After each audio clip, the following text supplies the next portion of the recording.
hipotónica, el tratamiento es oxitocina, conducción con oxitocina, que es lo que la mayoría de veces hacemos para generar más contracciones, más intensas y pues tener un parto vaginal.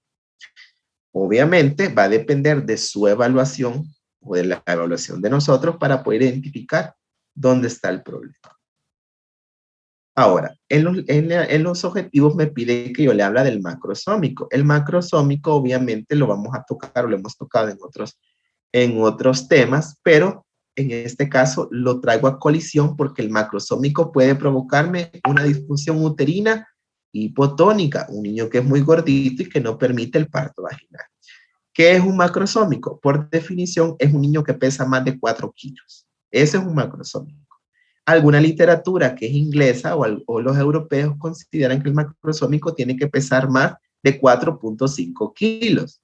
Y hay literatura que, eso es los estadounidenses, los europeos dicen que 5 kilos en las diabéticas, pero si usted en una salvadoreña le saca a un niño de 5 kilos vaginal, primero no lo va a poder sacar. Y si lo logra sacar, va a ser el niño completamente complicado y la vagina lo que llamamos estallada. Es decir, una vagina que tiene desgarros por todos lados porque es muy difícil o es imposible sacar a un niño tan grande por una pelvis de una salvadoreña. Entonces, en las salvadoreñas, la literatura latinoamericana refiere que las salvadoreñas, como las latinas, el peso recomendado para un parto vaginal sea menor a 4 kilos. Puede haber excepciones, pueden haber algunas pacientes que tengan pelvis grandes, sean altas y todo, ¿vea? Que se puede intentar el parto vaginal, pero son individualizados. Debe ser evaluada por un ginecólogo.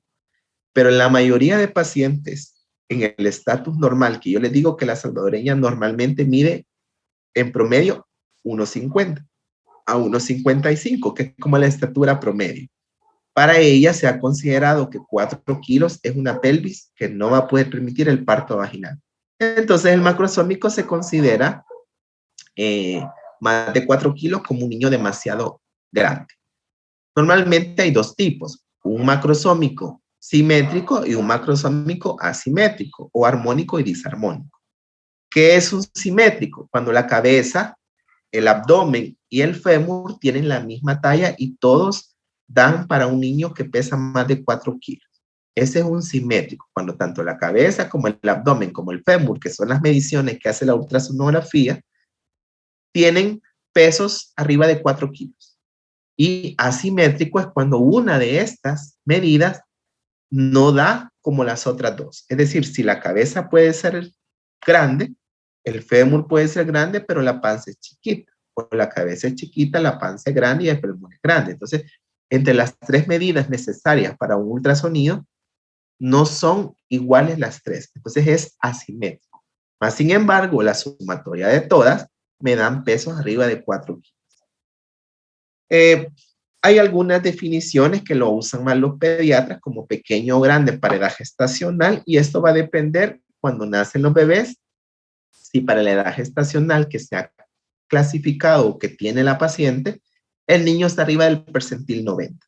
Si el niño está arriba del percentil 90, ahí refiere que si a las 39 semanas pesa más de 4 kilos, está arriba del percentil 90 y a eso se le llama grande para edad gestacional. Pero este es una definición que lo utilizan los pediatras. Nosotros usamos el término macrosómico, ¿verdad? O si a las 39 semanas pesa más de 4.5 kilos, se dice que está arriba del percentil 90, en el percentil 97, que esto, con mucha más razón, es un macrosómico. Pero si ustedes escuchan el término grande para edad gestacional, solo se están refiriendo a un niño macrosómico que ya nació y obviamente que para la edad gestacional que tiene está arriba del percentil 90. ¿Cuáles son los factores de riesgo para un macrosómico? Ser obesa, la paciente obesa hace macrosómico, en el 15 al 20%. Las diabéticas gestacionales y las diabéticas tipo 2 que están con un mal control metabólico.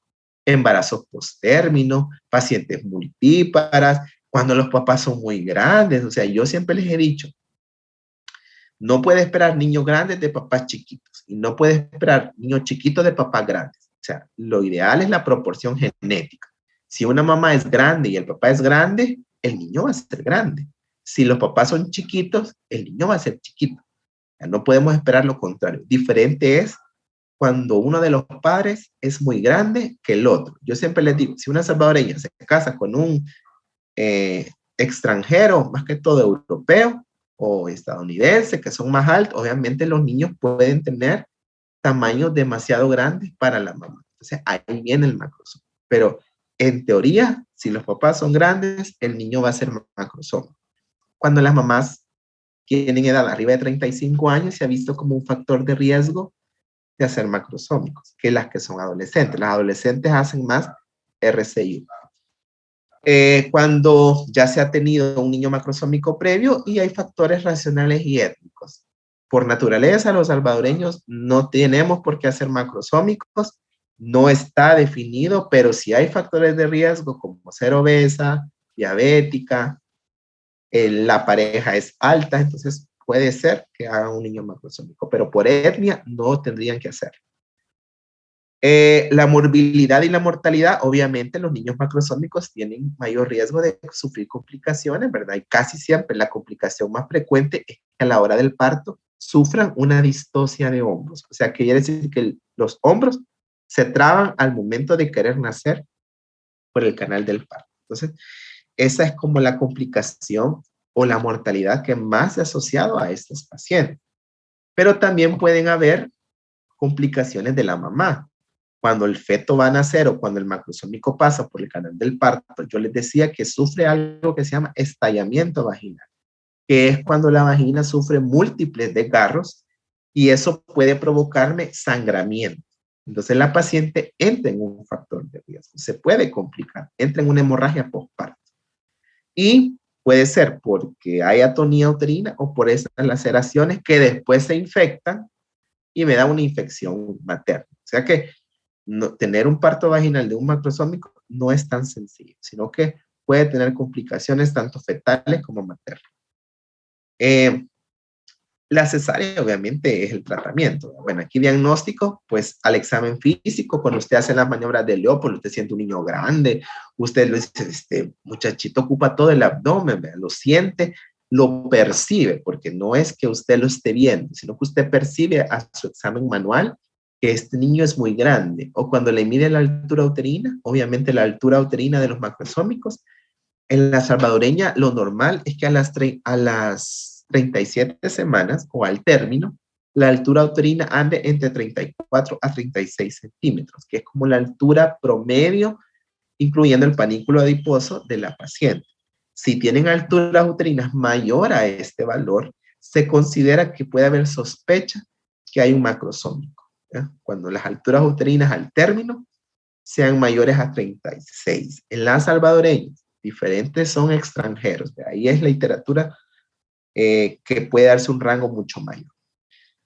Y lo ideal que el diagnóstico sea por ultrasonografía, es decir, yo sospecho que hay un macrosómico por mi examen físico, pero lo voy a confirmar por un ultrasonido, que utiliza la fórmula de Hanlon, que no es nada más que medir la cabeza, medir el estómago y medir el fémur, lo que ustedes ya saben que hemos revisado en otras clases. Medimos todo eso y obviamente me va a dar un valor y ese valor, si está arriba de 4 kilos, diagnóstico de macrosoma. ¿Cuál va a ser el tratamiento? Normalmente, si es diabética, como es el factor de riesgo más frecuente en este caso, controlarle el azúcar, controlarle la glicemia. Y en el caso, vea que se ha intentado o que se va a intentar el parto vaginal, porque puede ser que la paciente desee parto vaginal porque usted ha detectado que tiene buena pelvis, porque usted cree que la paciente puede verificarlo y que no va a tener complicaciones o ya ha tenido macrosómicos previos, usted decide inducirle el parto. Entonces, el tratamiento va a ser la inducción del trabajo de parto, pero en el Ministerio de Salud, en el MinSal, el tratamiento del macrosómico o la vía de evacuación, mejor dicho, porque no es tratamiento, el tratamiento del macrosómico es el control del peso, pero eso ya no lo podemos hacer. Pero la vía de evacuación va a ser siempre cesárea electiva. ¿Por qué?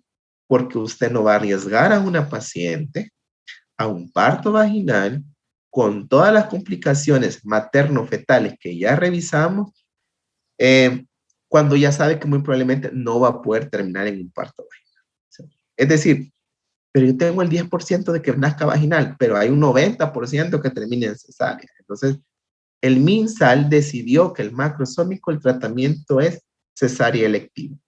Contra eso no podemos hacer nada. Que en lo privado, que mi familiar busca una clínica y van a intentar, sí, pero eso es en lo privado. Pero en el MinSal, donde usted y yo vamos a trabajar, o yo estoy trabajando y ustedes van a trabajar, la cesárea es el tratamiento o la vía de evacuación del macrosómico. Vale. Ahora, vamos a hablar un poquito, ¿verdad? Como el tema es anomalías del trabajo de parto, ya vimos que la parte importante o la parte más frecuente o la distocia más frecuente es la del poder. Es decir, cuando las contracciones no son buenas. Y hay que tratar de identificar si es hipodinámica o hiperdinámica, que ya lo revisamos, cuáles son y todo.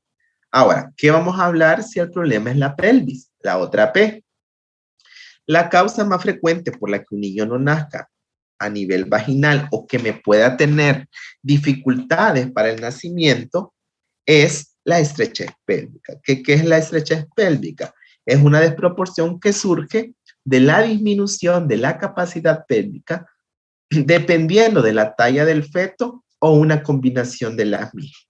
Quiere decir que cuando el feto tiene una talla diferente a las medidas de la pelvis, porque están disminuidas en la pelvis, a eso se le llama una sospecha o una distocia pélvica. Entonces, la distocia pélvica tiene la estrechez pélvica. ¿Qué es la estrechez pélvica? ¿O qué es la pelvis estrecha, de lo que todo el mundo habla? Es cuando cualquier diámetro de la pelvis esté disminuido a la capacidad normal que puede crear una distocia. Lo vuelvo a repetir, ahí está escrito, es cualquier disminución del diámetro pélvico que disminuya la capacidad de tener un parto vaginal que me va a provocar una distocia. Cuando el estrecho superior, cuando el estrecho medio o cuando el estrecho inferior, cuando uno de esos diámetros que revisamos en la gineco 1, que son normales, disminuye su capacidad o disminuye de tamaño, a eso se le llama estrechez pélvica, que me va a provocar una distocia. Ahora, ojo con esto, no significa que toda estrecha pélvica va a tener una cesárea. ¿Por qué? Esto lo revisamos en la tutoría con sus compañeros. Porque si un parto, por ejemplo, es un prematuro, a un niño cuya talla es pequeña, aunque la pelvis sea pequeña, va a poder pasar vaginalmente. O si el niño hizo un RCIU, es decir, se quedó más chiquito porque se restringió su crecimiento, se quedó pequeño, aunque la pelvis haya disminuido sus diámetros, pero el niño es capaz por su talla de pasar por esos diámetros, la paciente va a tener un parto vaginal. Por eso el concepto de estrechez pélvica ha dejado de tener como su validez. Porque antes todas las pacientes y principalmente las doctoras decían, yo soy estrecha, doctor, hágame cesárea, soy estrecha. Pero es que no es así por así. La estrechez pélvica dejó de utilizarse porque no va a depender tanto de la pelvis, depende qué tan chiquito o grande sea el producto, porque un producto pequeño pasa por una pelvis pequeña. Un producto grande obviamente no va a pasar por una pelvis pequeña. Entonces, el concepto ya no es estrechez pélvica, sino que cambió a ser desproporción cefalo-pélvica, o mejor dicho, desproporción feto-pélvica. Ya no es cefálico, porque a veces el problema no es la cabeza, a veces el problema es el abdomen o la pelvis. Entonces, el concepto es, o el concepto correcto es de desproporción feto-pélvica. Pero estrechez pélvica en el libro sigue siendo cuando uno de los diámetros de los estrechos de la pelvis es menor a su capacidad normal, lo que puede provocarme una distocia en el trabajo de parto. Y aquí les pone como unos conceptos que yo se los traigo, pero que esto es importante, más que conocer esto, conocer los diámetros normales. Porque si usted conoce el diámetro normal, sabe cuándo está disminuido. Pero como en general, cuando el conjugado diagonal mide menos de 11.5, que es del estrecho superior, o sea, cuando el feto va a entrar, si el conjugado diagonal, que es del pubis al sacro, mide menos de 11.5, se considera que es estrecha la paciente, o que la pelvis es estrecha. Pero le vuelvo a repetir, no significa que va a ser cesárea. En las pelvis estrechas, puesto que la cabeza se detiene en el plano de entrada, toda la fuerza ejercida por el útero actúa de manera directa sobre las membranas. Entonces, ¿qué van a provocar? Como la cabeza no puede entrar porque es muy grande al diámetro de la pelvis, las membranas son las que entran al hueco pélvico, o sea, las membranas se meten al canal del parto. Entonces, como hay tanta contracción, o mejor dicho, como las contracciones se están dando de manera natural, esa fuerza no descansa en la cabeza para descender, sino que descansan en las membranas. Entonces, rompen las membranas. Son aquellas pacientes que muchas veces rompen membranas con poca dilatación y usted siente que el bebé todavía no ha descendido. Entonces nosotros sospechamos, ¿por qué rompió las membranas si el feto no había descendido? Ah, porque él no puede pasar en el estrecho de la entrada. Después de la ruptura, vea la ausencia de compresión de la cabeza contra el cuello uterino, el segmento uterino inferior, va a predisponer a que las contracciones sean menos eficaces porque la cabeza genera una estimulación en el cuello y en el segmento uterino inferior para que se sigan produciendo más contracciones. Pero como la cabeza no logró llegar hasta ahí, se quedó arriba, digamos, en la entradita, eso va a provocar que el trabajo de parto se vaya a lentificar. Entonces, por eso les decía que una de las causas de una distocia hipodinámica es la desproporción feto-pélvica. Si ustedes notan, quiere decir que cuando un parto progresa de manera lenta o no se está desarrollando, no solo puede haber una distocia, pueden haber dos distocias. Puede ser una distocia pélvica y una distocia dinámica, o pueden ser tres. Una distocia dinámica, una distocia pélvica y una distocia fetal. O sea, puede haber una combinación de ambas. Del plano medio, pues ese trastorno es el más frecuente que el de plano de entrada, porque el plano de entrada casi siempre es grande, ¿verdad? Es muy raro. El más frecuente es la estrechez del plano medio, que es el más chiquito de los tres, y a menudo pues es cuando la cabeza mide más, o mejor dicho, cuando el diámetro transversal del plano estrecho mide menos de 10 centímetros. Si mide menos de 10 centímetros, la cabeza no va a poder pasar, porque recordémonos que el diámetro biparietal, que es el de ambos temporales del feto, tiene que adecuarse al diámetro transversal del estrecho medio que mide 10 centímetros, entre una espina y la otra espina. Pero si entre una espina y la otra espina del estrecho medio mide menos de 10 centímetros, entonces la cabeza no va a poder llegar hasta ese. Entonces él ya no va a poder descender. Entonces casi siempre, pues lo que va a provocar es que la cabeza detiene su descenso. Y normalmente conduzca a una aplicación de un forceps, pero eso ya no se utiliza porque antes como se quedaban ahí trabados, uno metía unas paletas y a la fuerza lo sacaba, que esos son los forceps. Pero eso ya no se utiliza aquí en El Salvador. En Estados Unidos y en México y en algunas partes de Europa todavía se utiliza. Pero normalmente ya no se utiliza porque lo que se veía era que provocaba muchas traumas de cráneo. Entonces, lo que se hace es cesárea. Si se trabó en el estrecho medio, ya no bajó desde ahí, cesárea. Y aquí están los diámetros que les mencionaba. El transversal mide menos de 10.5, de 10 centímetros. Y hay otros diámetros, pero el más importante es el transversal. El plano de salida, ¿verdad? Que este es el que pues, menos problemas nos va a dar. Y se define cuando el diámetro biisquiático, o sea, entre cada tuberosidad isquiática, mide menos de 8 centímetros. Es inusual, casi siempre es el que menos problemas nos va a dar. Como una parte del estrecho de salida o del plano de salida está rodeado por tejido blando, usted con una episiotomía fácilmente puede romper la distocia del estrecho de salida y aperturar más el canal del parto. Entonces, si ya pasó el estrecho medio, el estrecho de salida es el que más difícilmente le va a dar a usted una distosia.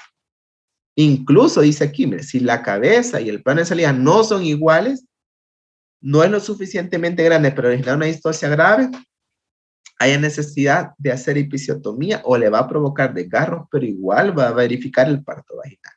Pero el del estrecho medio y el del estrecho superior, eso sí, por más que usted quiera, aunque lo empuje con Cristeller, le haga chino, se le suba a la paciente, lo que usted haga no va a lograr un parto vaginal porque esa medida es tan pequeña que no permite el nacimiento.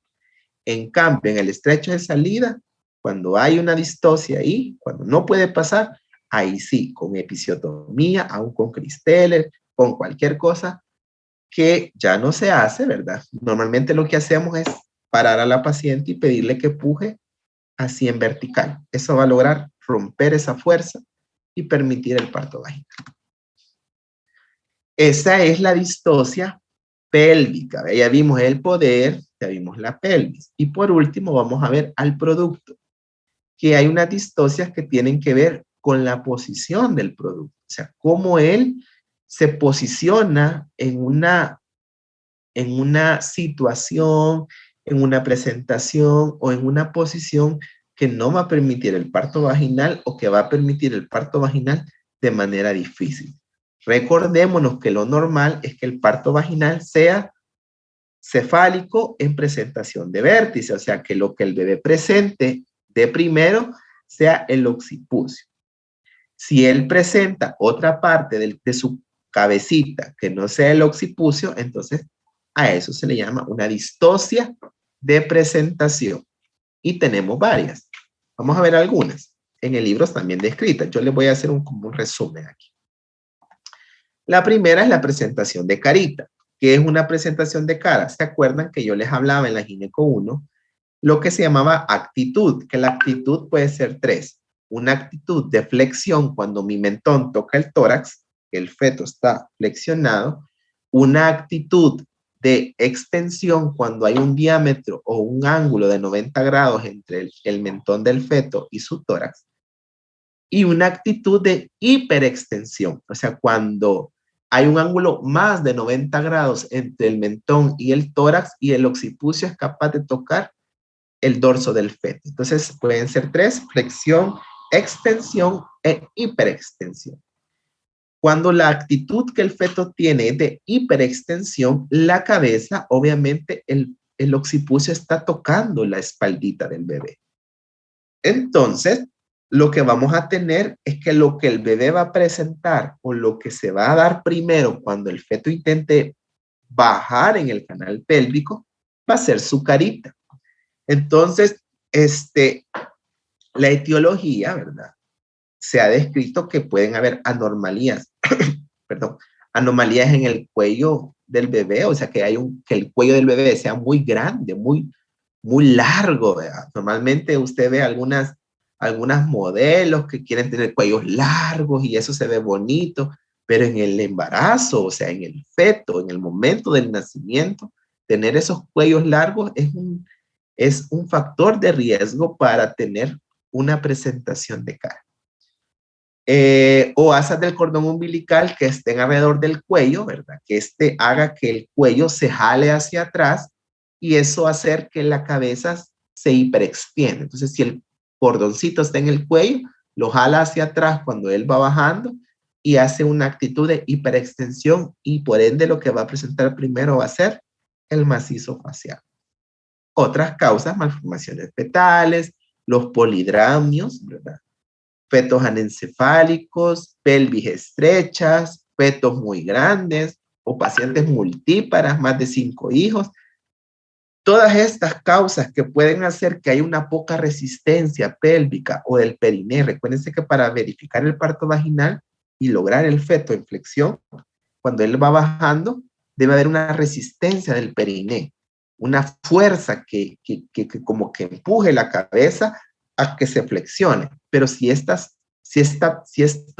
periné o si los músculos perineales están muy débiles, como las multíparas, el cuello, o mejor dicho, la cabeza no va a flexionar, sino que se puede hiperextender porque no hay una fuerza que esté empujando o haciéndole una contraparte al descenso para obligarlo a flexionar.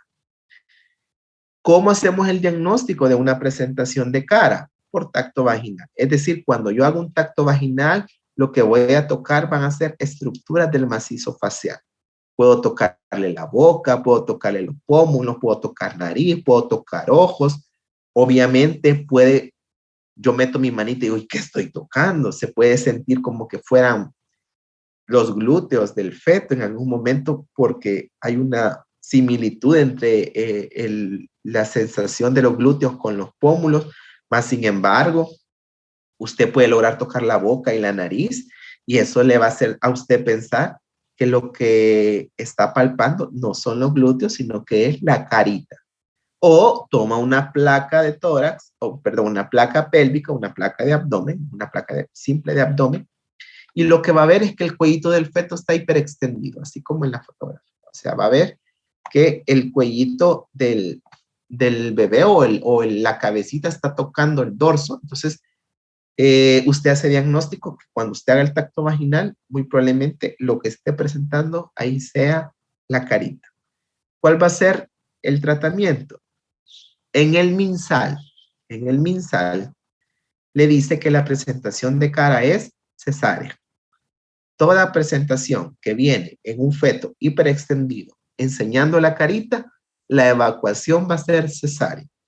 Eso dice el MinSal.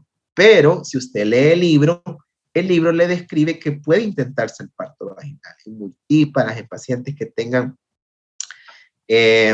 alguna facilidad o un canal del parto bastante grande, usted puede darle parto vaginal, pero lo que tiene que recordar es que cuando nazca el bebé va a salir traumatizado de la carita, porque como él viene presentando la carita, cuando él viene descendiendo en el canal pélvico, se viene como golpeando con toda la pelvis. Entonces, cuando nazca el bebé, usted le va a ver que no está descrito en el libro, pero nosotros así lo llamamos, vean, si usted le pregunta, el signo del niño boxeador, que es cuando sale un niño como que hubiera tenido una pelea con Oscar de la Hoya, que sale todo traumatizado de la cara, morado, con los ojos hinchados. Vea, eso me traduce a mí que la presentación con la cual él iba descendiendo era de carita. Este es el peor riesgo. Ninguna mamá quiere ver a su niño con la cara traumatizada, más sin embargo, pueden haber lesiones oculares, lesiones del tabique nasal, puede tener desprendimientos de retina, el feto. Por eso es que no permitimos el parto vaginal, sino que el MinSal describe que la evacuación va a ser cesárea. Cuando digo MinSal me refiero al Ministerio Nacional de Salud de El Salvador. Ahora, la presentación de frente es cuando el feto está en presentación de extensión, en actitud de extensión. Quiere decir que cuando su mentón está a 90 grados del tórax, obviamente el occipucio también está a 90 grados de el dorso, así como nosotros, así como nos sentamos, que estamos erguidos, así viene el feto descendiendo. A eso se le llama presentación o actitud de extensión, que es el que está en la fotografía que estoy señalando, que es el gris. Esa presentación, si usted ve el feto, no está flexionado, sino que está extendido, un ángulo de 90 grados entre ambas estructuras. Entonces, lo que va a presentar primero el feto va a ser la frente o la fontanela anterior. Por eso la presentación de frente también se le llama presentación de Bregman, porque lo que está presentando primero el feto es la fontanela anterior. Entonces la cabeza ocupa una posición intermedia entre la flexión y la hiperextensión. A eso se le llama extensión o presentación de frente. ¿Cuáles pueden ser las causas? Las mismas de la presentación de cara, ¿verdad? Los cuellos, los cordones, las malformaciones, los fetos muy grandes, las pelvis muy chiquitas, las pacientes multíparas, etc. ¿Cómo hacemos el diagnóstico? Por tacto vaginal. Yo toco y lo que voy a palpar va a ser la fontanela anterior, puedo palparle la frente, puedo llegar a palpar la comisura de las de las cejitas o aún la misma glabela la puedo llegar a palpar. Pero casi que el sello diagnóstico es la palpación de la fontanela anterior en el tacto vaginal. Por una radiografía va a ser bien difícil como en la otra, porque la otra es muy evidente cuando la cabecita está muy hiperextendida. En la presentación de frente o los niños extendidos no logra evidenciarse si de verdad están en extensión. Por eso es que no se hace diagnóstico por radiografía de abdomen. ¿Cuál es la vía de evacuación? El libro le describe que la presentación de frente o la presentación de extensión es transitoria, es como inestable, como los oblicuos, que son inestables. ¿Por qué? Porque lo normal es que cuando el feto va descendiendo y está en esta posición de extensión o en esta actitud, perdón, los mismos músculos perineales que les acabo de mencionar en la presentación de cara van a hacer presión para que la cabeza pueda flexionarse de una manera mucho más rápida. El 90% de las presentaciones en extensión, perdón, en las presentaciones de cara, van a flexionarse, de frente, perdón, van a flexionarse y se van a volver cefálicas, de occipucio.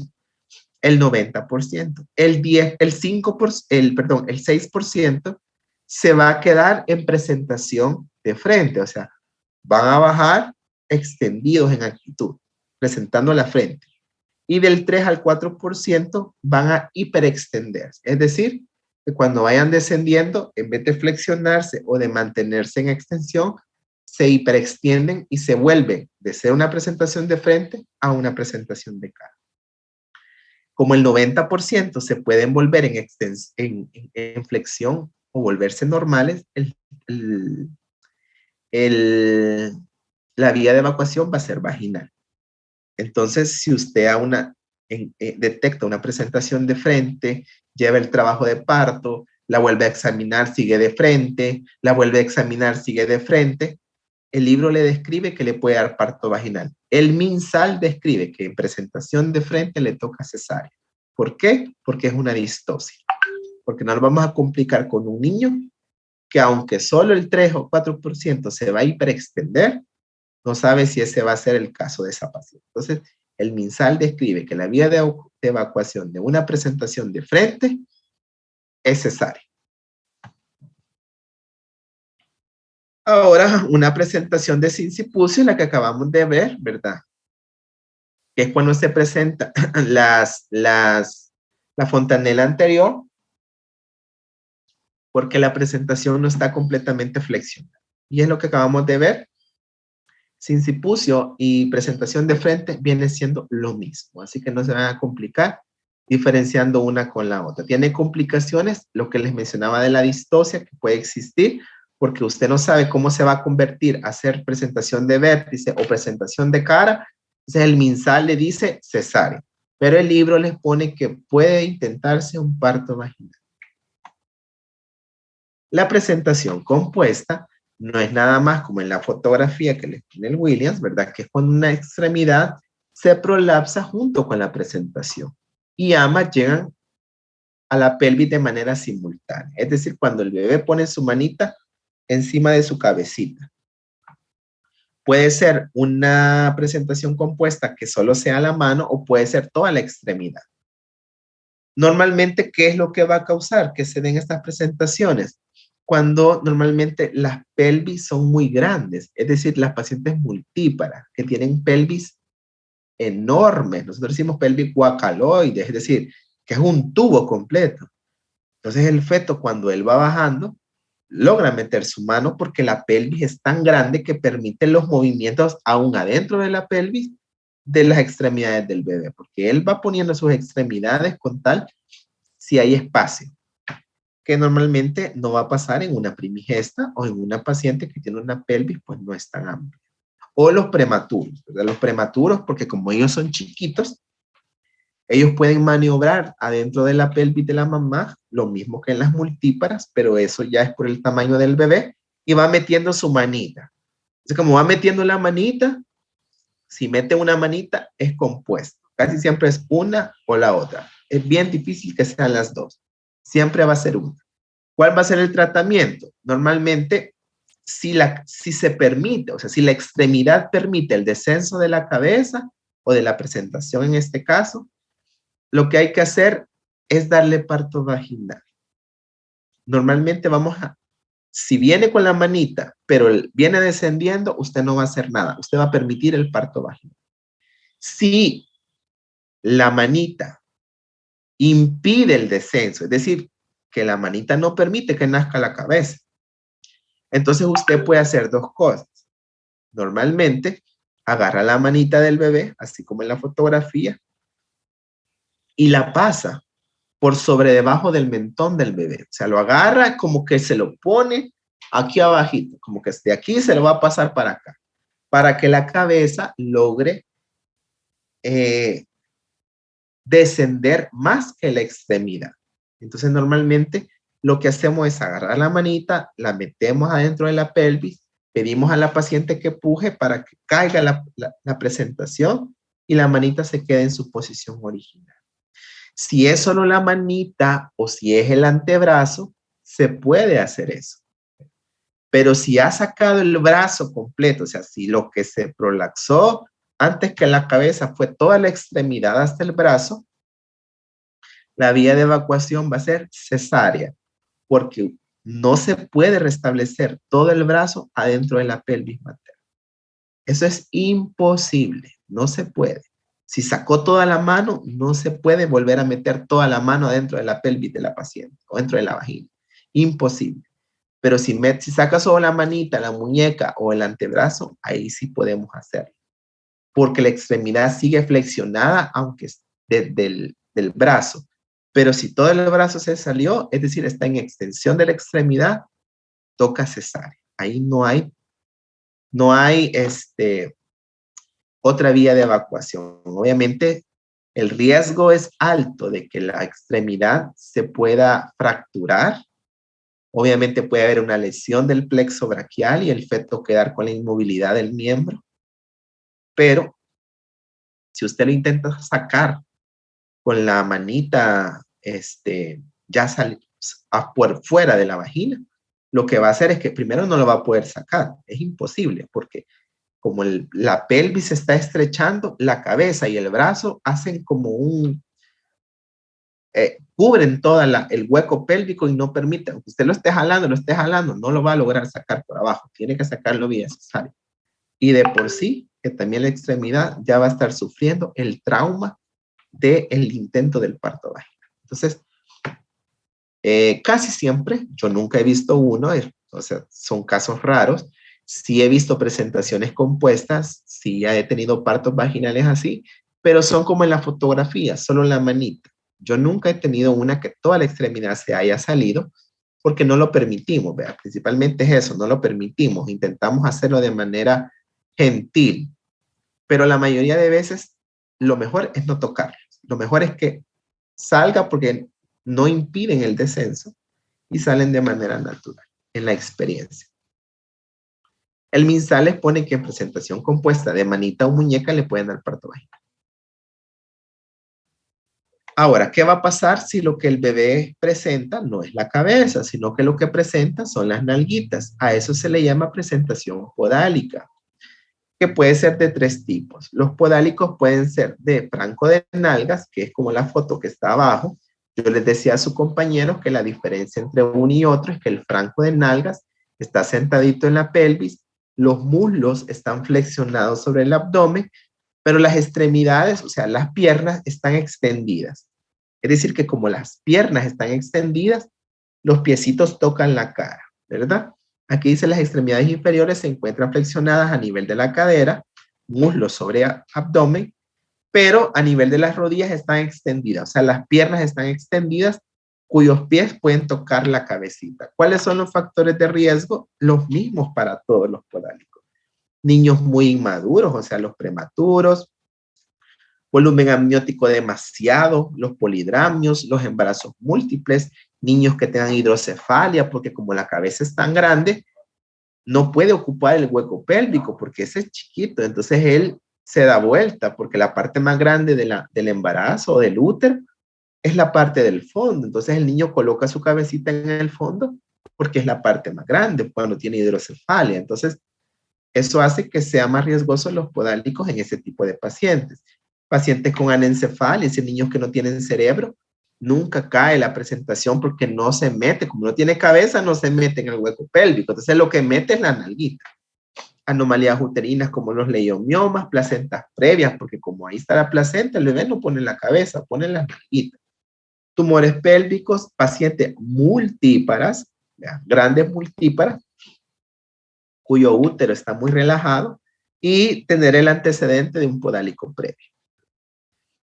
El completo de nalgas es cuando ambas caderas están flexionadas, o sea, muslos están flexionados sobre el abdomen y las rodillas están flexionadas, es decir, que las piernitas también están flexionadas sobre los muslos. Es un bebito bien sentadito. Cuando usted se sienta como cruzando las piernas, se puede decir, esta es la posición de un completo de nalgas, porque completamente él está flexionadito. Su cadera está flexionada y sus rodillas están flexionaditas. O sea que los piecitos no tocan la cara, sino que lo que están tocando es el abdomen. Y está el incompleto de nalgas, que el incompleto de nalgas es cuando una de las extremidades se ha prolapsado en el canal del parto. Puede ser una extremidad está flexionada y la otra extremidad está extendida en la cavidad pélvica o en el canal del parto, que es como lo que vemos en la fotografía, un niño sentadito con una pierna cruzadita y la otra piernita la ha metido en el hueco pélvico. ¿Cómo hacemos el diagnóstico? Por maniobras de Leopold, ¿verdad? Fácilmente, bueno, no fácilmente, pero lo ideal es que logremos identificar que en la parte inferior, o sea, la presentación no es la cabeza. Usted lo que va a palpar va a ser una estructura que es grande, que es blanda, que es móvil, que es irregular, que se siente que no está fija porque logra movilizarlo. Esa es la sensación de un podálico. Entonces usted por diagnóstico de maniobras de Leopold, usted dice, sí, me parece que está podálico. Lo va a confirmar con un tacto vaginal. Usted mete su manita y obviamente va a sentir las nalguitas. Lo mismo que sintió a nivel abdominal, solo que con mayor facilidad. Va a sentir la sensación de eso blandita, esa presentación es blandita, puede llegar a tocar el ano, puede llegar a tocar las caderas, las espinas isquiáticas, a veces puede tocar la extremidad, si la extremidad se ha metido en el canal del parto, usted puede tocar los deditos del pie. Entonces dice, este es un podálico. Y el diagnóstico definitivo, pues lo hacemos con ecografía o radiografía de abdomen, cuando visualizamos que la parte inferior está ocupada por las caderas del feto, es decir, está en presentación pélvica. ¿Cuáles son las complicaciones? Pues el parto prematuro. Muchas veces cuando se inicia el parto, pues algunos podálicos inician trabajo de parto de manera anticipada porque como la presentación es anormal, pueden dar trabajo de parto prematuro. Anomalías congénitas, ¿verdad? Es decir, los podálicos, si se sienta podálico, yo siempre he dicho, si está podálico es por algo. Algo tiene ese efecto que hizo que se sentara, que no se pusiera su cabecita. Entonces, casi que siempre las anomalías congénitas fetales pueden hacer que su presentación sea podálica. Un parto traumático, una muerte del feto, lesiones frecuentes como las fracturas de húmero, fracturas de clavícula, separación de la epífisis. O sea, cuando usted lo intenta sacar, cuando nosotros, mejor dicho, le hacemos la cesárea y lo extraemos, tenemos el riesgo de que cuando usted lo saque, pues se lesione las caderas, porque obviamente usted va a ejercer fuerza o movimientos a esa cadera para poder sacarlo. Tratamos de hacerlo, todos los ginecólogos hemos aprendido de hacerlo de manera gentil, pero puede ser que en la misma riesgo del embarazo, de la cesárea, lo pasamos por sufrido, lo pasamos porque se prolapsó un miembro, es decir, o la paciente está convulsionando. En la misma carrera de quererlo sacar podálico, podemos fracturar su cadera, que es mucho más lábil que la cabeza. Si ustedes notan o han entrado a una cesárea, ven que sale la cabeza y sacamos al bebé sin tocar tocarle la cadera. La cadera nunca se toca en un niño que viene cefálico. Usted agarra la cabecita y lo saca. Lo seca, se lo da al pediatra y fin. Nunca le tocan la cadera. Pero en un podálico que su evacuación va a ser por la cadera, entonces usted tiene que agarrar la cadera y sacarlo y eso puede generar fractura de cualquier parte de la extremidad inferior. Por eso ahí les pone separación o fractura. Fracturas del cráneo porque puede que la cabeza ande volando, ande vuelta ahí en el útero y usted no sabe qué posición tiene el cráneo, entonces puede fracturarse también o alguna vértebra o algún músculo del cuello también. Entonces es importante que sepamos que el podálico en el MinSal es cesárea, pero en el libro siempre les hago la aclaración porque después surge un doctor, pero el libro dice, sí, por eso le hago la aclaración, el libro dice, o en otras partes del mundo, usted va a Estados Unidos, ¿verdad? Que es como de los países americanos que le dan parto vaginal a los podálicos, porque hay maniobras que usted puede utilizar para poder tener un parto vaginal de un podálico.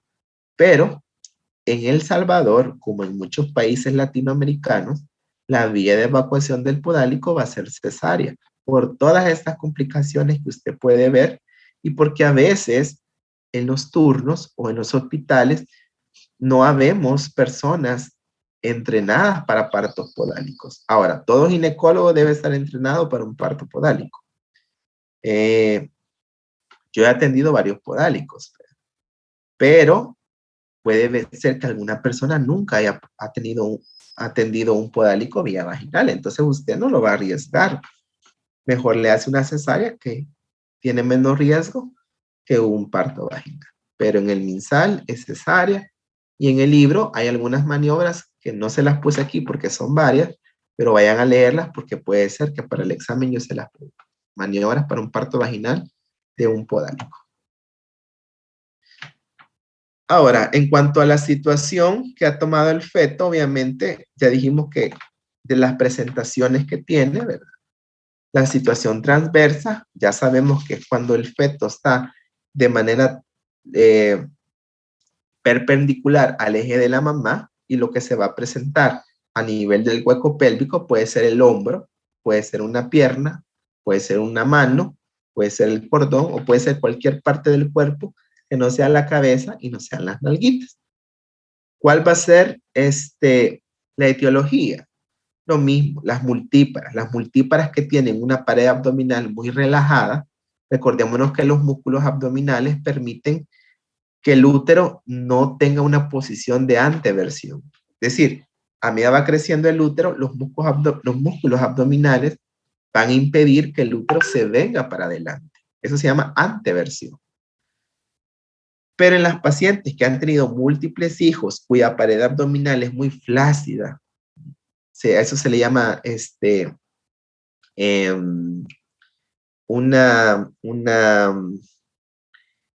se me fue la palabra, pero es cuando los músculos de los rectos abdominales están muy separados, eso va a permitir que el útero tenga una anteversión, que se venga hacia adelante. Entonces esa relajación de los músculos de la pared abdominal va a permitir que el feto adopte una posición en transverso o placentas previas, porque como la placenta está abajo, igual que los podálicos, a veces no se pone podálico, pues si no se pone transverso.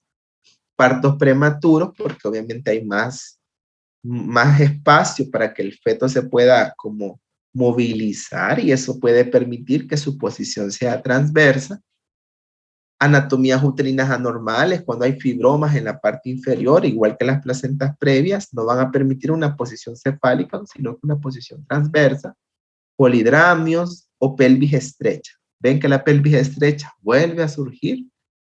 Como les decía, puede haber una distosia tanto pélvica como del producto. Cuando su presentación, que en este caso puede ser transversa, hay una combinación de dos, o sea, sin haber iniciado el trabajo de parto. Una pelvis que no permite el paso, con una posición que antes del trabajo de parto ya es anormal como un transverso, se han combinado dos distosias y usted, pues obviamente el tratamiento va a ser cesárea. Ningún niño transverso nace vaginal. 4 a más partos, hay una incidencia de 10 veces. Entre más factores de riesgo tenga la paciente, obviamente va aumentando el riesgo de tener transversos y la vía de evacuación de un transverso va a ser cesárea. Aquí no, el libro no le dice que bueno, antes se podía dar una eversión externa, es decir, lo que hacen las parteras. En las parteras, cuando lo sienten transverso, ahí les están dando vuelta a los bebés para que se pongan en posición cefálica.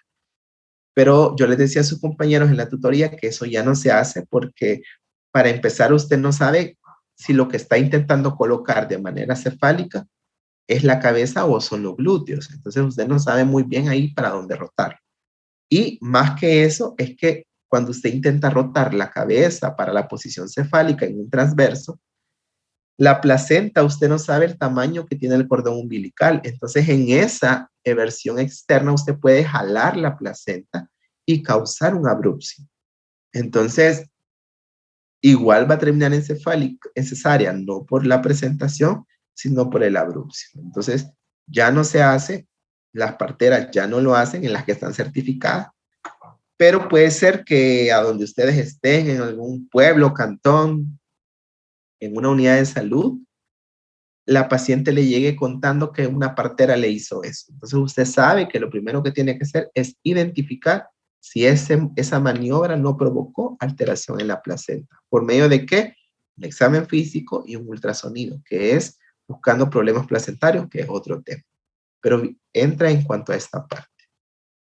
Entonces la evacuación va a ser cesárea.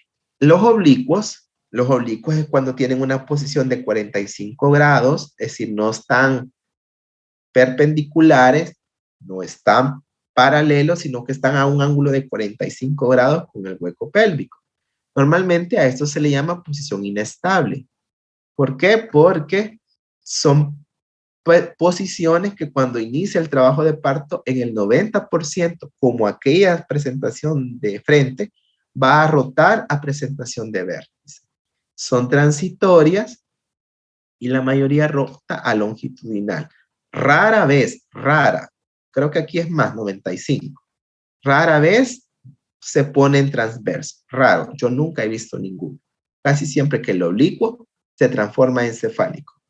Y por eso es que el diagnóstico es por medio de inspección, maniobras de Leopold y tacto vaginal. Al tacto usted no va a lograr sentir completamente el occipucio, sino que lo que va a tocar va a ser la cabeza, pero no va a poder identificar el occipucio. Obviamente, el tratamiento es el parto vaginal porque tiene que esperar las contracciones verdaderas que van a hacer que el bebé se ponga en una posición de vértice. Entonces, el tratamiento del oblicuo es parto vaginal. Ahora, como yo les decía que es lo más frecuente que se ponga de vértice, pero si llegando el trabajo de parto inician las contracciones y el feto no se posiciona en cefálico o de vértice, sino que sigue estando oblicuo, entonces ahí le va a tocar cesárea, porque ¿cómo va a darle parto vaginal? Tendría que hacerle eversión externa, y ya dijimos que eso no lo puede hacer. Se le va a tocar cesárea si es una posición oblicua persistente en el trabajo de parto. Y ya para finalizar, la distocia de hombros. ¿Se acuerdan que dijimos que la distocia de hombros es la complicación más frecuente fetal de los macrosómicos, que es nada más cuando el hombro anterior del feto se atora en la pelvis? Cuando usted logra sacar la cabeza, pero el hombro se trabó. Esa es una distocia de hombros. Normalmente no se expulsa con una tracción normal que se ejerce cuando la paciente está pujando. Dice, cuando usted intenta sacarlo, cuando la paciente lo puja y usted intenta hacerle maniobras para intentarle parto vaginal, no lo logra. Entonces, esto es una distocia de hombro. Es una urgencia. Bueno, aquí yo no le puse urgencia. Aquí este algoritmo dice urgencia, pero es una emergencia, que es más que la urgencia, porque hay una compresión del cordón umbilical en el canal del parto. Porque cuando la cabeza sale, lo normal es que tanto los hombros como la cadera salgan. Cuando la cabeza ya salió, el cordón umbilical que está en la pancita del bebé, la pancita está en la pelvis ya. Entonces, como la pancita está en la pelvis, el cordón umbilical se está compresionando con las paredes óseas y blandas de la pelvis. Entonces, yo les decía a sus compañeros, es como que a usted se metiera a nadar en una piscina. Y hay gente, obviamente, que va a aguantar más minutos que otros. Otros, yo no aguantar, yo digo que ni un minuto, aguantar abajo el agua. Pero otros tal vez aguantan más tiempo.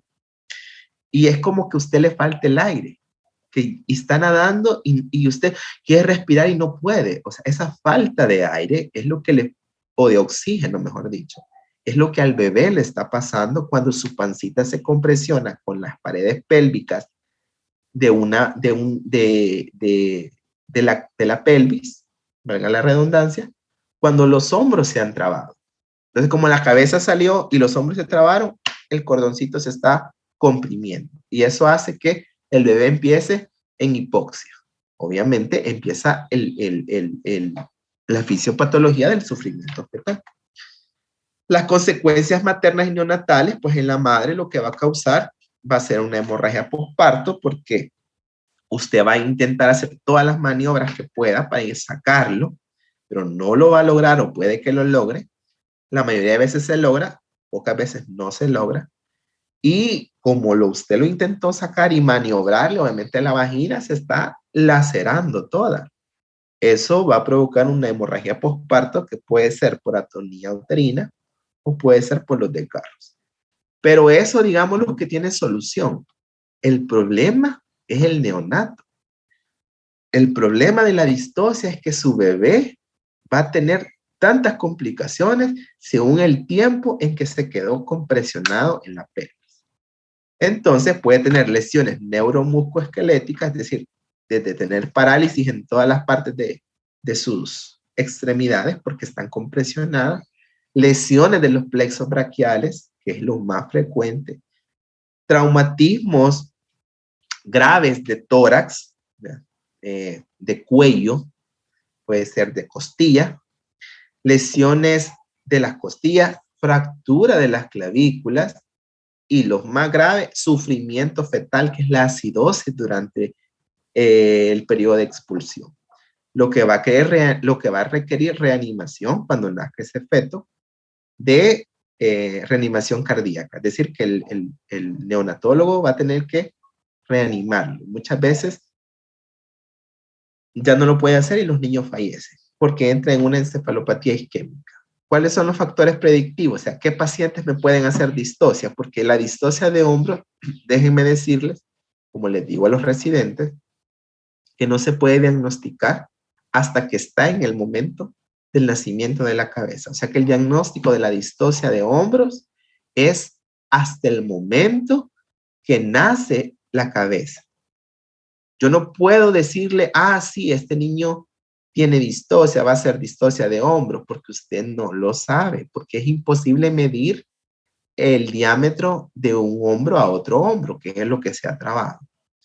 Pero sí puede predecir quiénes van a sufrir distocia. Y ya lo dijimos que los que sufren distocia son los macrosómicos. Entonces, los mismos factores de riesgo que usted tenía para ser macrosómico son los que le tienen que predecir si ese embarazo tiene un niño con feto macrosómico. Peso fetal mayor al esperado, IMC de la madre mayor al esperado, que son las obesas, prolongación de la segunda fase del trabajo de parto, aquellos niños que no nacen, que ahí están totales y no nacen.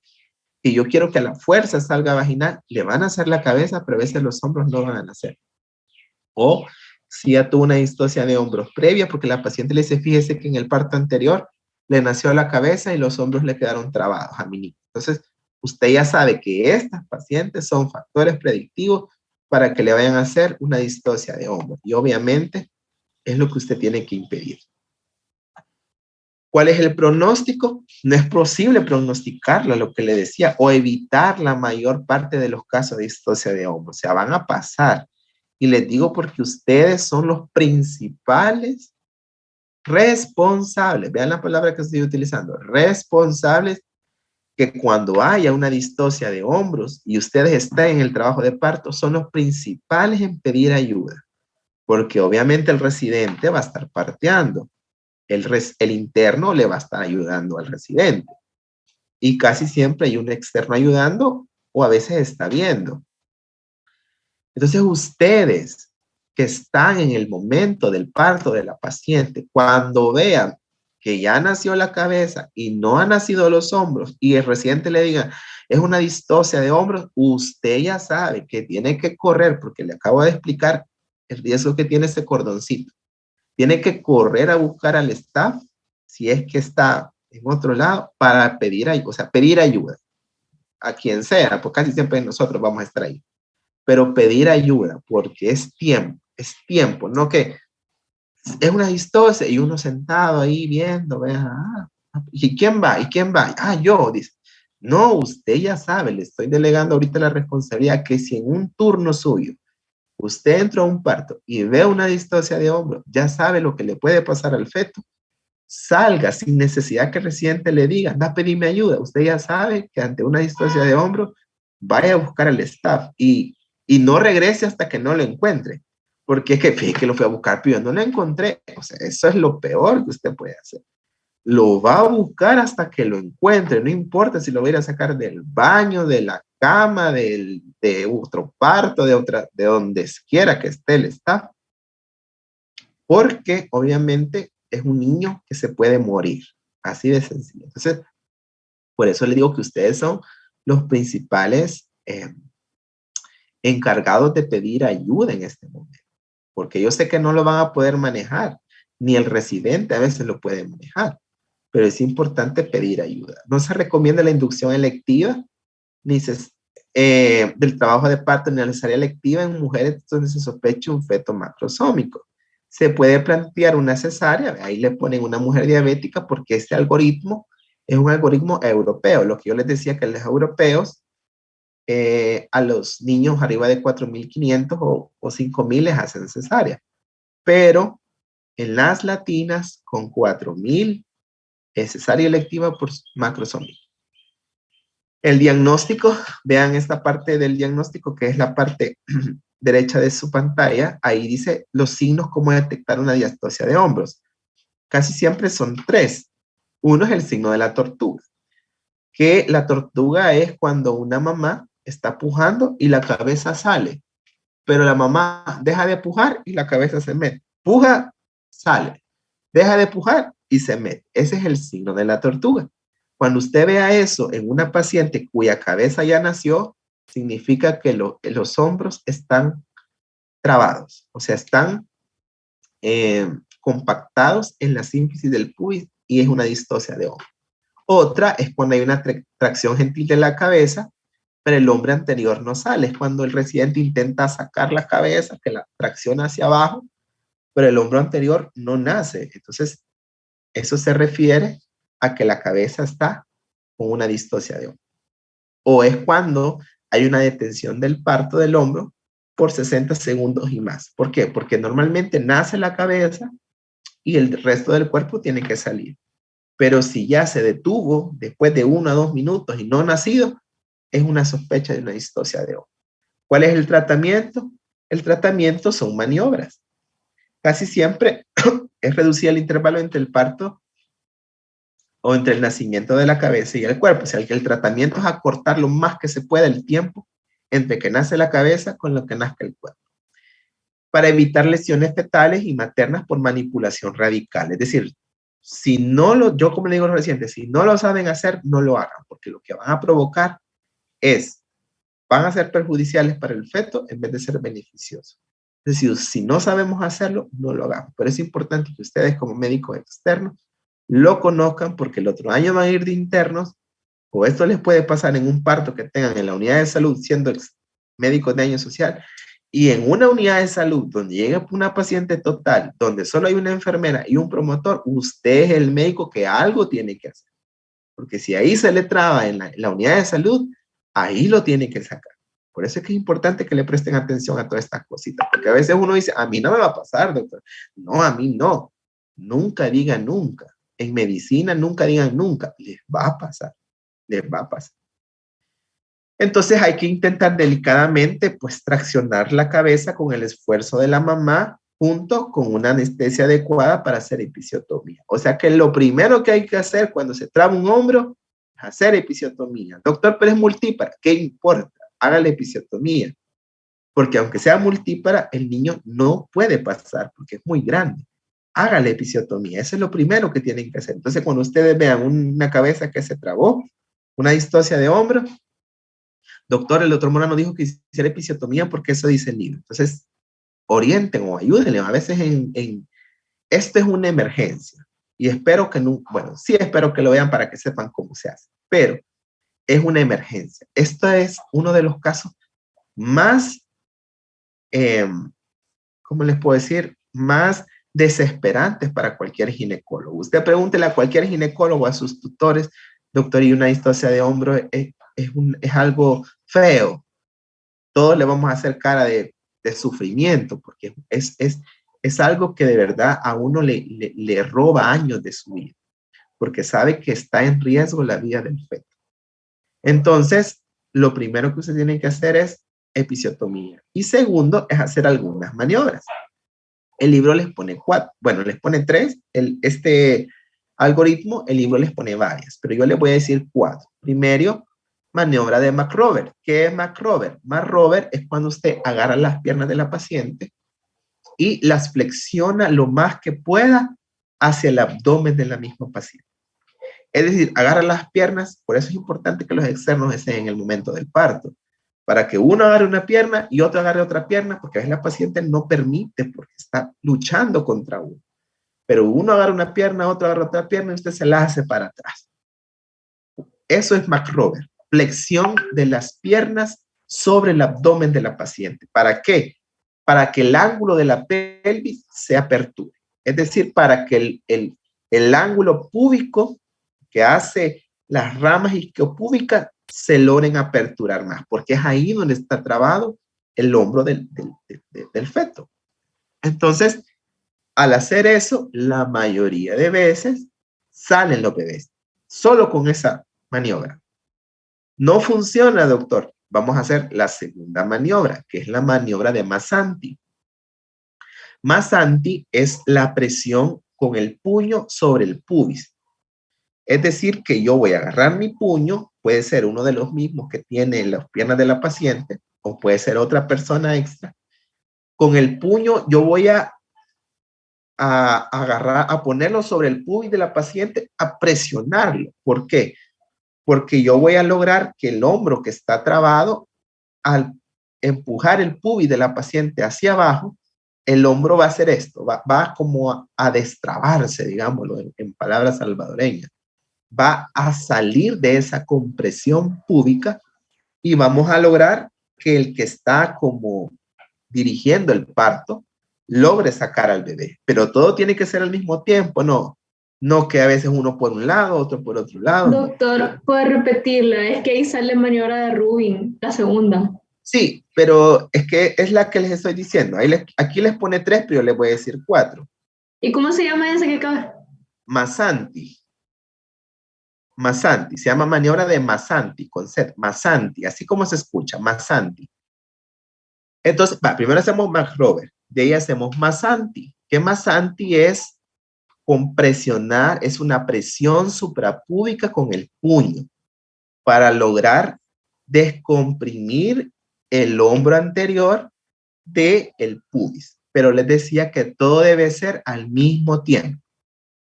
Mientras los externos están con las piernitas, el interno le está haciendo una presión púbica y el residente está sacándolo, haciendo una tracción gentil hacia abajo para sacar el hombro anterior. O sea, ven que es una sincronía, es un trabajo en equipo.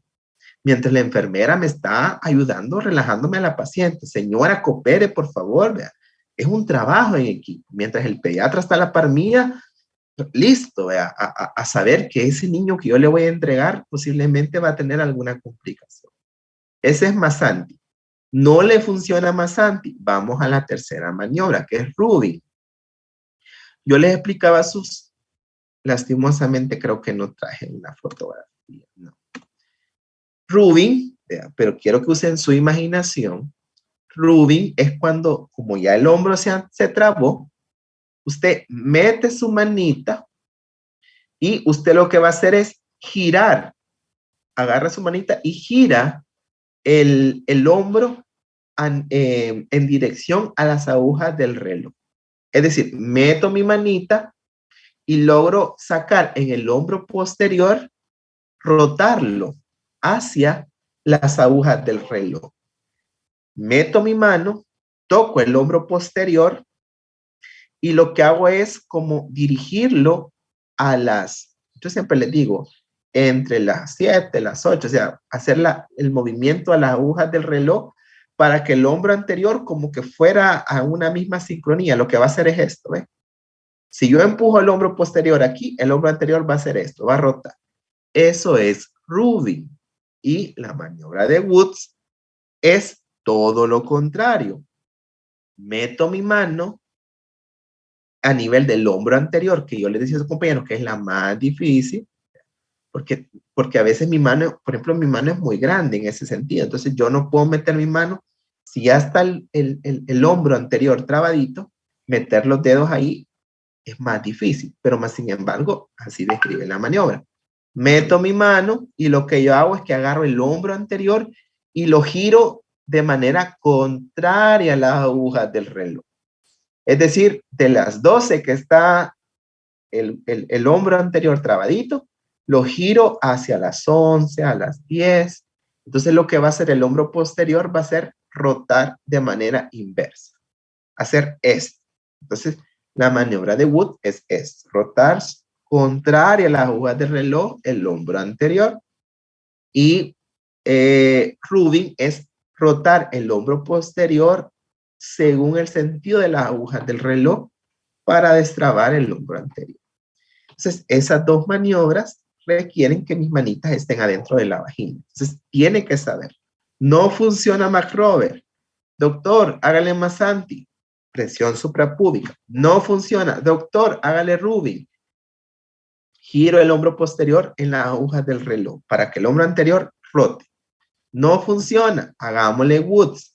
Metamos la manita en el hueco, en el pubis y rotemos el hombro anterior contraria a las agujas del reloj. Doctor, no funciona. ¿Qué hacemos? El libro le describe una última maniobra y antes le describe un procedimiento que es la sinfectomía. ¿Qué es la sinfectomía?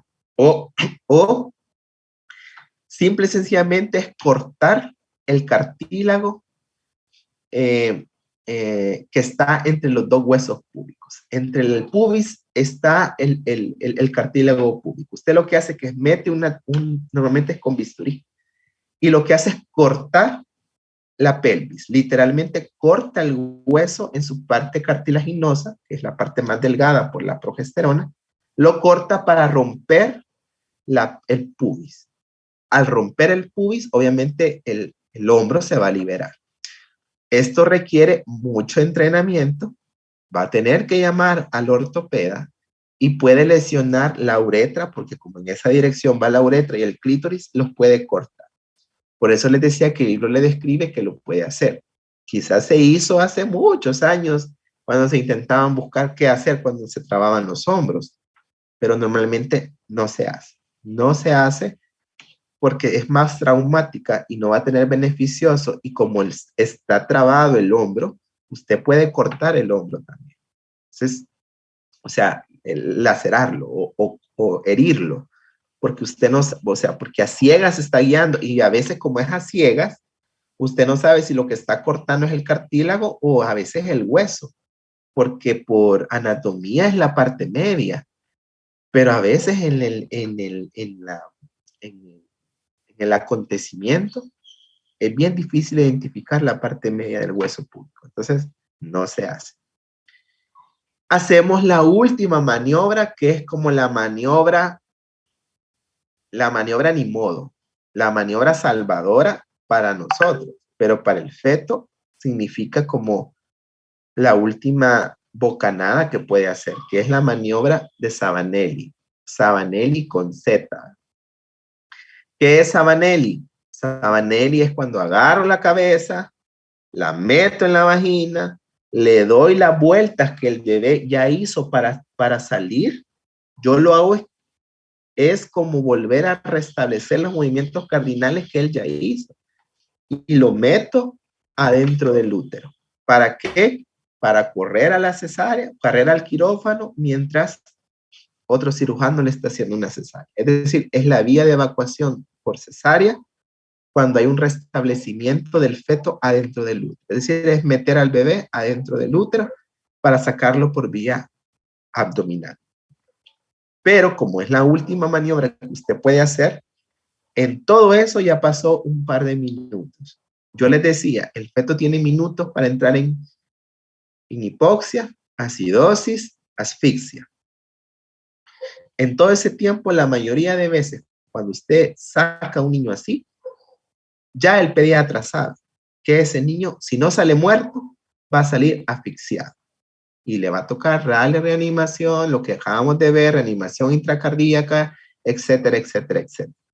Porque son fetos que han estado tanto tiempo en la pelvis que nacen asfixiados. Entonces, a veces pues son malos resultados. La mamá termina con una cesárea, termina con una episiotomía, con la vagina lacerada. Pero como todo esto no se puede, yo les decía, no se puede predecir, no se puede pronosticar. Vuelvo a la palabra, pronosticar. Lo importante es que detectemos los factores que me pueden llevar a un macrosoma para evitar todas esas complicaciones. Y ya por último, el prolapso de cordón, que esto no es una distosia, por eso es que no me voy a detener mucho. Más sin embargo, los objetivos lo tocan. Es decir, que se los puedo preguntar en el examen. El prolapso de cordón umbilical no es nada más que cuando la presentación del cordón del feto, por delante de su presentación está el cordón umbilical. Obviamente, si ya está el cordón umbilical por delante de la presentación, esto va a generar compresión de ese cordón umbilical, lo mismo que acabamos de ver en la distosia de hombro, solamente que lo va a hacer con la presentación, en este caso la cabecita. Eso lo que me va a llevar es una hipoxia, porque lo mismo que les acabo de explicar del cordón en la vagina, es lo que va a pasar compresionándose el cordón. Asfixia, hipoxia. Va a llevar todos los signos y síntomas, todos los signos característicos de un sufrimiento fetal. Pueden haber de dos tipos, el oculto y el evidente. ¿Cuál es el oculto? Es el intrauterino, que es aquel que sin haber roto las membranas, usted siente el cordón y está provocando alteraciones en la frecuencia cardíaca. Es decir, que el oculto va a generarme posiblemente un sufrimiento fetal, pero no es evidente. No logra ver usted el cordón umbilical en la vagina. Entonces se está ocultando porque las membranas en este caso están íntegras.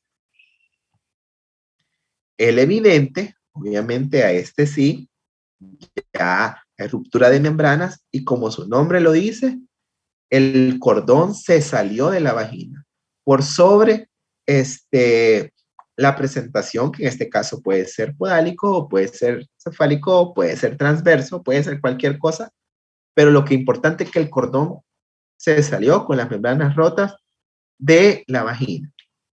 Pueden ser de dos tipos, el anterior y el completo, o el anterior o parcial, que es cuando normalmente el cordón es mantenido a nivel del cervix, es decir, no se sale completamente. Y el completo es cuando se sale a la vagina. Y usted lo puede visualizar al nivel del introito. Entonces, ahí tenemos un prolapso completo o propiamente evidente, pero el libro le describe en dos, evidente y el anterior o incompleto. Eso es con lo de prolapso de cordón. Como les decía, no es una distosia, mas sin embargo, el libro les describe, los objetivos de la clase describen que les hablaré un poquito del prolapso de cordón. El prolapso es una emergencia obstétrica, mejor dicho, es la peor emergencia obstétrica fetal, como la eclampsia. La eclampsia o las convulsiones maternas es la peor complicación obstétrica materna. El prolapso de cordón es la peor complicación obstétrica fetal porque el feto tiene 5 minutos desde el momento que hay un prolapso, desde el momento que se sale el cordón o que se está compresionando, tiene 5 minutos para sacar ese niño. Si no, lo que va a tener va a ser un niño con riesgo de hipoxia y todas las complicaciones de un sufrimiento fetal. Así que cuando una paciente, porque el factor de riesgo más frecuente es cuando hay desproporción cefalopélvica. ¿Se acuerdan que yo les decía que ni ha entrado la cabeza al estrecho superior o a la entrada pélvica? Hay contracciones y lo primero que entran son las membranas. A veces junto con las membranas viene el cordón umbilical. Y como hay contracción, contracción, contracción, rompen las membranas y como lo que entró primero, porque la cabeza no podía entrar por ser muy grande, fue el cordón. Entonces ese cordón se sale del cérvix y entra a la vagina. Entonces, eso es un prolapso de cordón. Tiene 5 minutos para sacar ese feto si no va a tener complicaciones. Entonces, cuando estén ustedes en una paciente en trabajo de parto y rompen las membranas, lo primero que hay que hacer cuando rompen las membranas es hacerle tacto vaginal para ver si no es el cordón el que se salió en cualquier paciente. Si lo que usted toca es la presentación, en este caso es la cabeza, no hay ningún riesgo.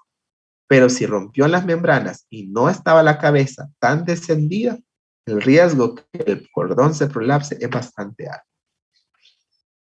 Solamente con eso, no sé si hay alguna pregunta. He intentado ir despacio y disculpe si me he tardado en la presentación, pero a mí me gusta que quede bastante claro. Pero aún así, si hay dudas, si hay preguntas, con mucho gusto se las puedo responder ahorita, porque en el parcial no les voy a poder ayudar. Pero ahorita, si tienen dudas o preguntas, con mucho gusto se las resuelvo. ¿Dudas o preguntas?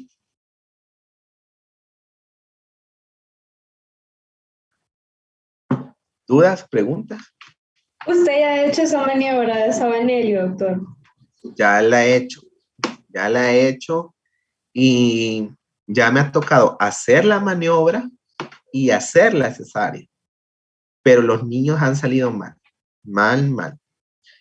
Que sean, bueno, de las he hecho como unas 5 o 6 veces la he hecho.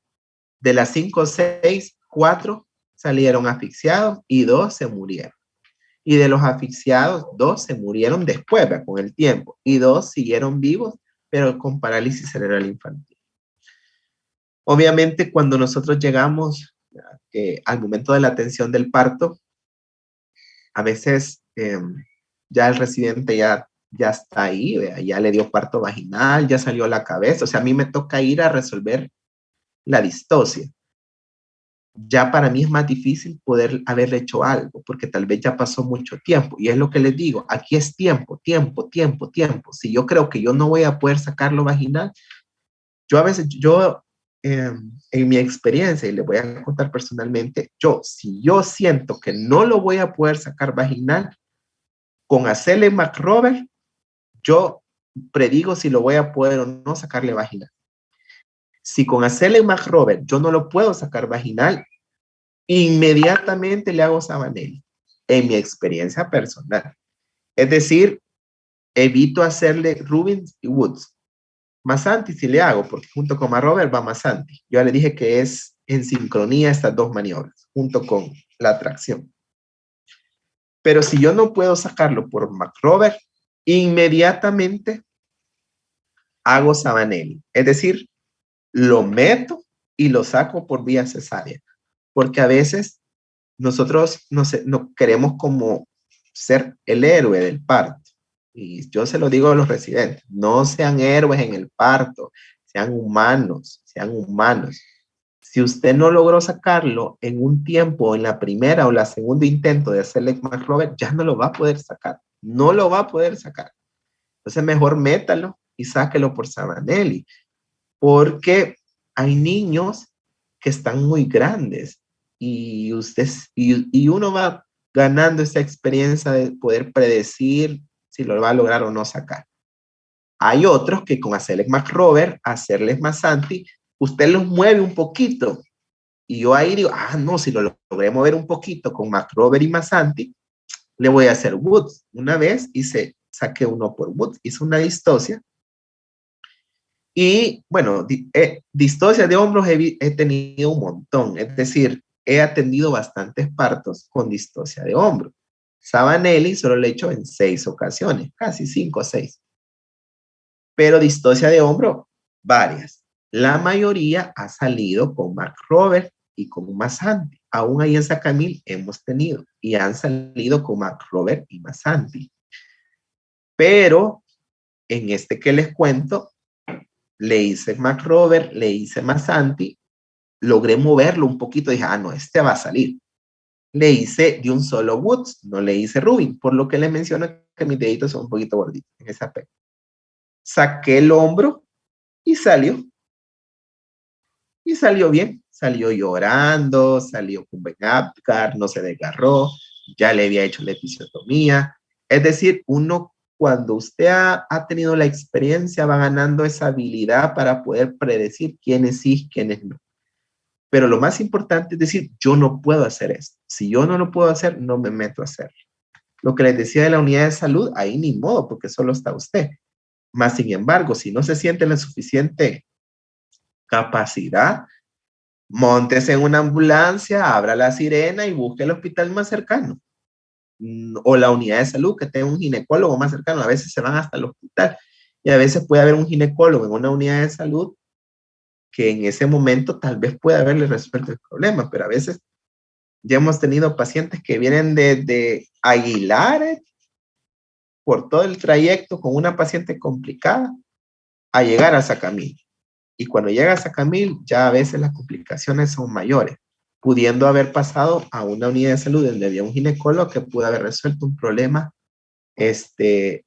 antes. Entonces, ustedes que estén en estos momentos, piensen con cabeza fría. No, sí es cierto, es un momento de estrés, pero piensen con cabeza fría. Entonces, en este caso, sí he hecho esas maniobras, obviamente, gracias a Dios, la mayoría ha resuelto bien, la mayoría ha salido, la mayoría, pero sí en los casos que he hecho Sabanelli, malos resultados fetales, porque maternos, pues ni modo, usted sutura los desgarros y pues la paciente se va a recuperar, pero el feto, ¿cómo lo recupera? Si ya está hipóxico, es imposible. Entonces, en ese aspecto sí. Otra pregunta, otra duda, un comentario. No sé si alguno de ustedes ha tenido la oportunidad, si ha visto en un parto que se le ha trabado un niño a un residente, a un staff, y hizo estas maniobras de McRoberts, Masanti, que es lo más frecuente. Hágale para atrás las piernas, a ver, las enfermeras nos ayudan cuando no hay personal. No sé si alguno de ustedes ha visto todo, pero es lo mismo que estamos viendo. Y son distocias, que puede ser pélvica, o puede ser del producto, o puede ser de partes blandas, o puede ser del poder. Ven que todo tiene una sincronía. Pueden ser sumativas, pueden ser individuales, la mayoría son sumativas, pero siempre hay una distocia cuando el parto no progresa de manera normal. ¿Dudas o preguntas, comentarios? Calle ahora, bueno, hable ahora o calle para siempre, la palabra, el dicho. Doctor, disculpe una pregunta. Dígame. Siempre con esto de la distocia de hombros, si no me recuerdo, con un tutor hablamos este tema el ciclo pasado y estaba hablando que también había otra más de la fractura de clavícula. No sé si usted la ha hecho alguna vez, o igual con el ejemplo de si en una unidad de salud estamos solo nosotros y ya hicimos todas las maniobras o técnicas, podríamos aplicarlo, y cuál sería, digamos, si se pudiera aplicar, mejor dicho, y de ahí qué sería el procedimiento que se tuviera que hacer con el feto. Me imagino que subiría referirlo inmediatamente, o no sé. Sí, muy bien, ahí tiene razón, ¿verdad? El libro le describe que pueden hacer estas son maniobras, yo siempre digo maniobras survivor, es decir, algo tengo que hacer, porque hacer nada es lo peor, algo tengo que hacer. Entonces el libro le describe que al igual que hacer la esfinxectomía, que eso ya no se hace, una de las cosas, como decía su compañero, que el libro les describe, es hacer fractura de clavícula, es decir, que yo agarro la clavícula anterior, que es la que está no la que está compactada, porque lo que está compactado es el hombro, o sea, es todo el hombro del bebé. Pero cuando yo fracturo la clavícula, lo que yo logro hacer es que el hombro rote más, o sea, está más móvil. Entonces lo que yo hago es que meto mi mano, dependiendo del lado que esté la cabecita, meto mi mano y con mis manos y con mis dedos, obviamente es un bebé, pues, con mi dedo índice y el dedo medio, compresiono la clavícula, o sea, palpo el cuello, toco la clavícula y compresiono. ¿Para qué? Para fracturar en el hombro anterior. Cuando logro fracturarla, lo que va a hacer el hombro es que le va a quedar como móvil, como bastante liviano. Entonces usted lo que va a poder hacer es que como ya está bien liviano, lo va a poder movilizar hacia abajo. Cuando haga esta tracción, el hombro va a ceder. Porque lo que le estabilizaba el hombro era la clavícula y usted ya se la fracturó. Obviamente, para serle honesto, en mi práctica, nunca, sí se han fracturado clavículas en las distocias, sí se han fracturado. Es decir, hemos tenido niños que se les ha fracturado, pero no ha sido de manera intencional. Es decir, no quise yo hacérselo, sino que al hacer todas las maniobras, se fracturó sin que yo lo quisiera hacer. ¿Que ayudó o no ayudó? No le podría decir, porque yo intentaba hacer otra maniobra y quizás en ese momento se fracturó y quizás por eso salió, o salió por la maniobra que yo le estaba haciendo. Pero de manera intencional, para serle honesto, no he visto a ningún ginecólogo que lo haya practicado. A ninguno. Tal vez antes, como les decía, el libro le describe que lo puede hacer y antes se practicaba.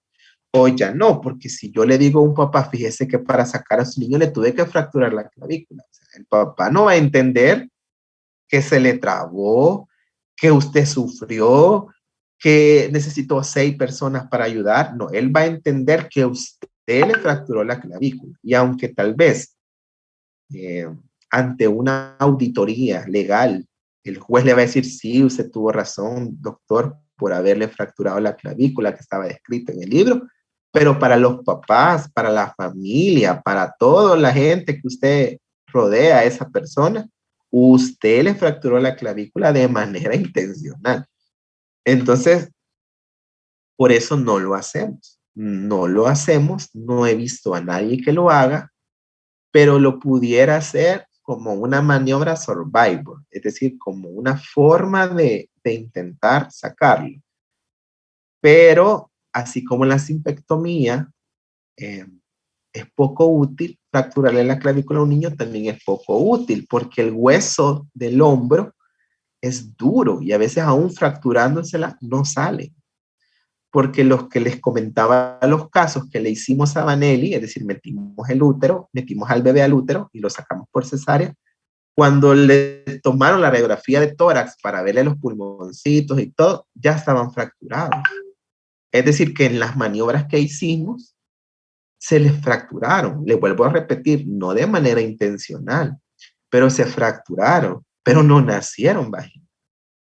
Entonces, creo que es poco útil fracturarle la clavícula a un niño, porque no creo yo que mejore en algún momento, pero ese es mi pensamiento personal, que compartimos varios ginecólogos. Más sin embargo, el libro les pone que lo pueden hacer. ¿Se los recomiendo? No se los recomiendo. No lo hagan. No lo hagan porque para eso están otras maniobras. Y como les repito, para los papás, para la familia, usted es el doctor que le quebró, porque así dice la gente, usted le quebró los huesos a mi hijo y no entienden que lo hizo por salvarlo. Ellos van a entender y van a entender que es la complicación que tuvo es por esa fractura y no porque se trabó, porque era macrosómico, porque la señora era obesa, porque era diabética. No, para ellos eso no es el problema. Para ellos el niño se murió, se asfixió porque usted le fracturó la clavícula. Entonces, esa es como la forma, si lo van a hacer, de hacerlo, o sea, con su dedo índice y medio compresiona la clavícula y la quiebra, y logran sacarlo porque el hombro se vuelve un poco más móvil, pero en la práctica no he visto que tenga, que sea útil, porque sí hemos tenido fracturas de clavícula y no verificaron parto vaginal, terminaron en cesárea. Eso es como lo que les puedo mencionar. Pero el Muchas libro gracias. les pone. ¿Otra duda, otra pregunta? ¿Un comentario?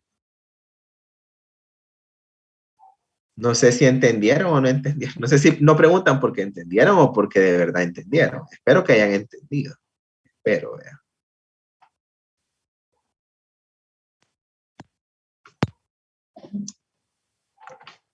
Bueno, creo que si no hay dudas ni preguntas, recuérdense que el libro de texto es La obstetricia de Williams, 25 edición. Ahí está todo lo que hablé con la guía del MinSal. Ahí está algunos datos importantes en cuanto más que todas las vías de evacuación, pero nunca olviden el libro. Y si yo les llegara a preguntar vías de evacuación, les voy a poner en la pregunta según MinSal, según la obstetricia de Williams. Entonces, fíjense en esas palabritas si se les llegara a preguntar. Para que la respuesta sea según lo que yo les mencionaba y según la literatura que hemos consultado, ¿verdad? Pero sí el libro de texto base es La obstetricia de Williams, ahí lean todo, ahí está, todo esto está, pero ahí a galán, espero que lo que yo les di pues es como la parte más específica. Hay algunos datos que los pueden recoger en cuanto al libro, lo que les dice. Igual si tienen dudas o preguntas, con mucho gusto yo les puedo facilitar información. Si quieren que les explique algo que no quedó claro, se los puedo explicar con mucho gusto, porque a mí me gusta este tema y me gusta que ustedes entiendan, porque eso es lo que tienen que hacer en los turnos, es decir, detectar distocias. Porque un parto, doctor, este parto no va bien, no va progresando bien. Ah, entonces, ¿dónde está el problema? O este parto fue muy rápido. Ah, pues ¿dónde está el problema? Porque los partos llevan un ritmo, unas horas, ya están diseñados, ya están descritos. Pero ¿por qué va muy lento? ¿O por qué fue muy rápido? Es lo que yo les acabo de decir. Y en los turnos tienen que poner esto en práctica. Y esto se pone en práctica con el partograma. En el partograma, tanto la clase de anormalidades del parto 1 como esta, en el partograma se describen para que les ayude a tomar decisiones. ¿Cuándo le puedo dar parto vaginal? ¿Cuándo indico una cesárea? ¿Cómo construyo las curvas de dilatación? ¿Cómo construyo las curvas de alarma?